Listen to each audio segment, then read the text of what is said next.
વડાપ્રધાન નરેન્દ્ર મોદી રાષ્ટ્રીય એકતા દિવસની ઉજવણી અને સરદાર વલ્લભભાઈ પટેલની 150મી જન્મ જયંતિ નિમિત્તે 2 દિવસીય ગુજરાતની મુલાકાતે છે।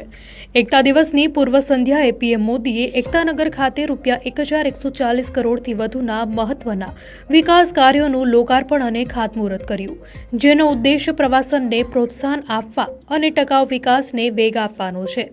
પીએમ મોદીના હસ્તે લોકાર્પણ કરાયેલા મુખ્ય પ્રોજેક્ટ્સમાં રાજપીપળામાં બિરસા મુંડા ટ્રાઇબલ યુનિવર્સિટી, ગરુડેશ્વરમાં hospitality district, Vaman Vriksh Vatika, Satpura protection wall, 25 electric બસો સાથે ઈ-બસ ચાર્જિંગ ડેપો, નર્મદા ઘાટ એક્સટેન્શન અને ડેમ રેપ્લિકા ફાઉન્ટેનનો સમાવેશ થાય છે।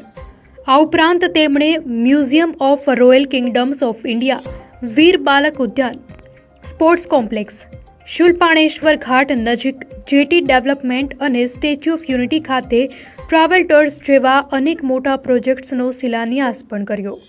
વડાપ્રધાને એક વિશેષ સ્મારક ₹150નો સિક્કો અને ટપાલ ટિકિટ પણ બહાર પાડી હતી।